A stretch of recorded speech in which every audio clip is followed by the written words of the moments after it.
Most people trust the date on a dispensary label, but former cannabis workers say that is often a lie. Insider reports reveal tactics like relabeling old flower, using humidity packs to fake freshness, and even top-loading jars so only the newest bud sits on top, leaving customers like Sarah spending $280 on product packaged 8 months earlier. If dispensaries can make stale cannabis look fresh, what else are they hiding? Inside the back rooms of dispensaries, the story behind those package dates takes a sharp turn.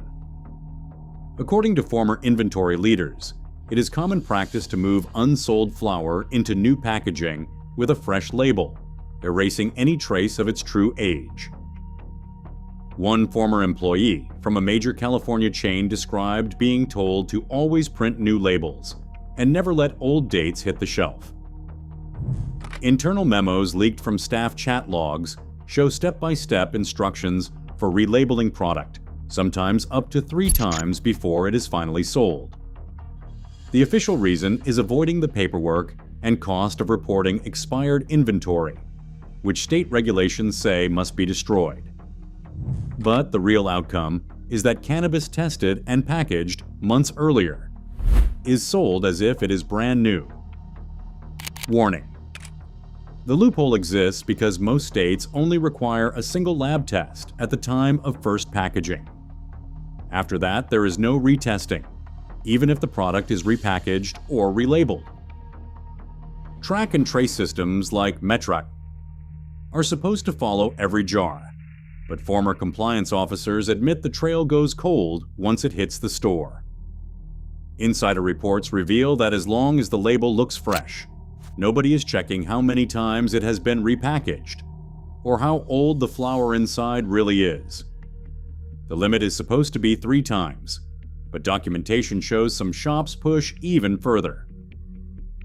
Important. For customers, the risk is real. THC and other cannabinoids can degrade by up to 30% in just 6 months, even faster if storage is not perfect. Mold is another threat, especially for medical patients and anyone with respiratory issues.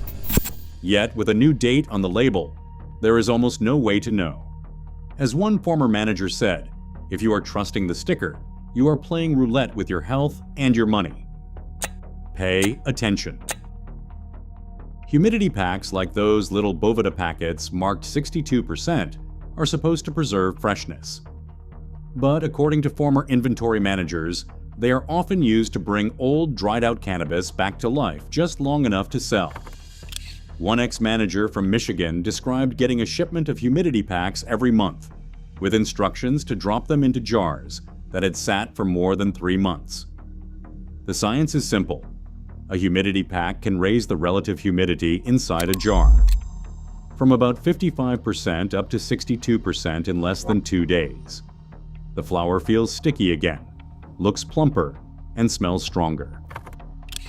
For many customers, this appears to be fresh product, but what customers do not see is the risk. Over-humidifying already aged cannabis can create the perfect environment for mold like botrytis, especially if the flower was already compromised. In one documented case, a dispensary in Oregon was fined and shut down for 90 days after inspectors found jars packed with humidity packs and hidden mold.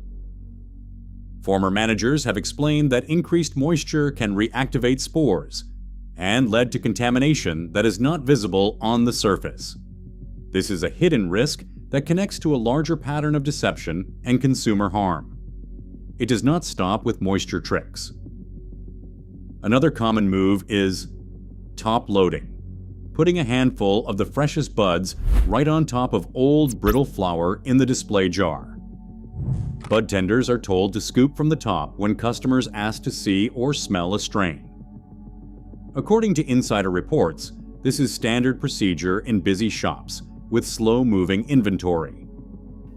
Sarah, a customer in Denver, spent $280 on what she thought was premium flower. At home, she found only the top layer was fresh. The rest was brown, dry, and harsh. She later discovered the batch had been packaged 8 months earlier. For customers, that means paying top dollar for product that has lost up to 30% of its THC and could be harboring mold. Industry insiders have observed shops doing this to preserve appearances while moving product towards sale, and documentation shows it leads to consumer harm.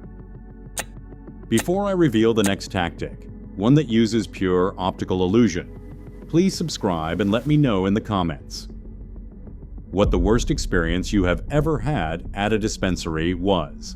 Please subscribe. These stories help expose the truth and protect others from the same scams. Lighting lies. LED lighting in dispensaries is not just about setting the mood.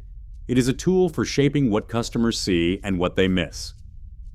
According to a former floor manager from Colorado, switching to cool, blue-rich LEDs became standard practice whenever shelves were heavy with old inventory. According to former employees and insider reports, under the right LEDs, even brown flower can look sticky and fresh. The science backs this up. Cool white LEDs, often rated between 5,000 and 6,500, Kelvin amplify green tones and make trichomes glisten, hiding the amber or brown color that signals age and oxidation. In one documented case, management replaced all warm lights with high-output LEDs after customers complained about dull-looking buds. The same flower, unchanged, suddenly looked vibrant and frosty, despite being 4 months past harvest. Documentation shows display lighting is marketed to maximize trichome sparkle and mask flaws. For shoppers, this means what looks fresh under retail lights could be hiding up to 30% loss in THC or even mold. No state regulator inspects lighting setups, so unless you ask to see the product in daylight, you are trusting a carefully designed illusion. According to former employees at several Los Angeles dispensaries, old flower that won't move from the shelf does not always end up in the trash. The next stop is often the grinder. Unsold jars, sometimes 5 to 10 pounds at a time, are dumped in, ground down, and turned into fresh pre-rolls. One former employee described a routine where anything brittle, brown, or losing its scent was earmarked for grinding, no questions asked. The logic is simple.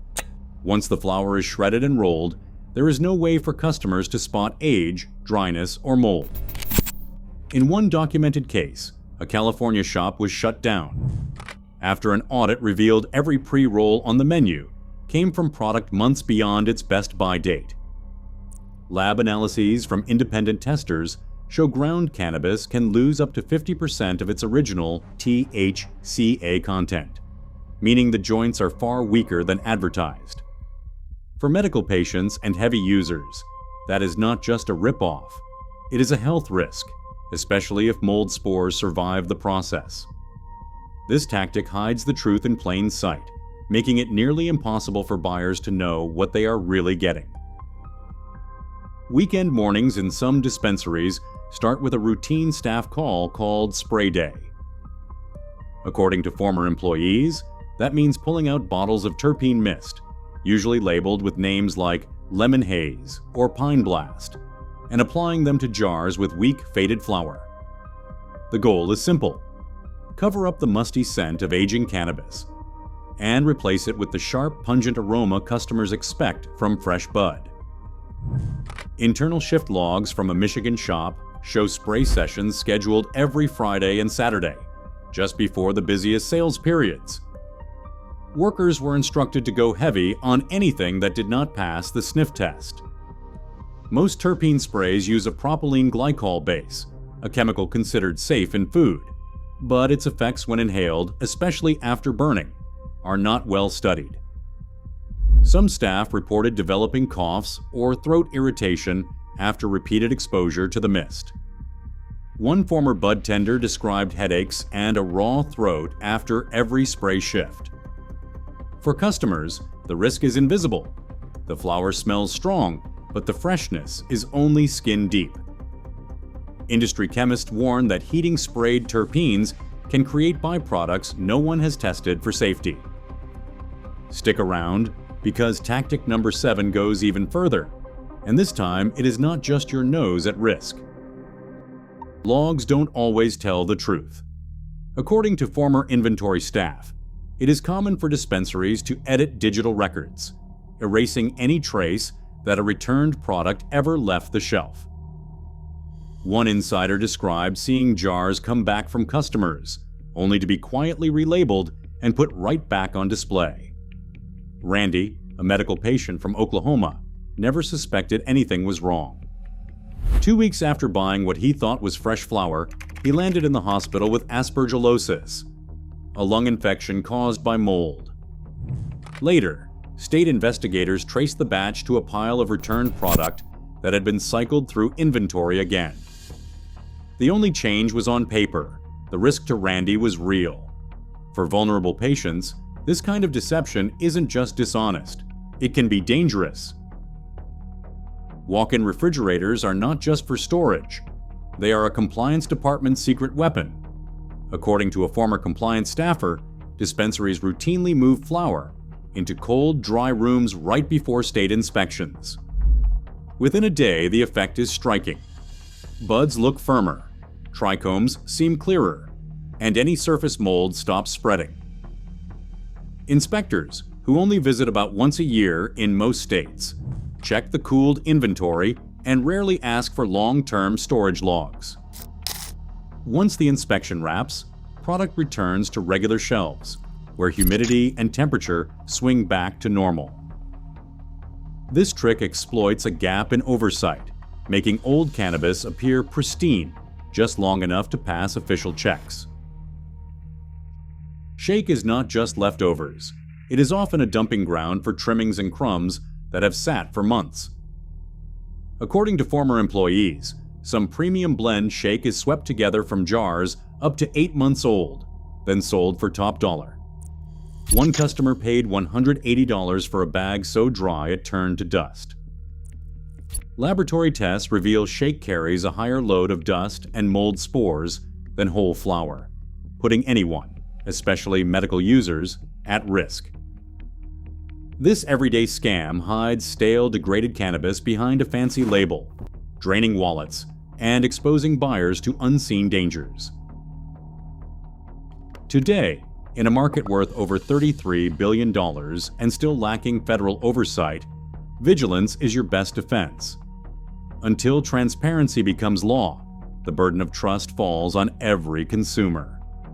The cannabis you buy tomorrow depends on the questions you ask today.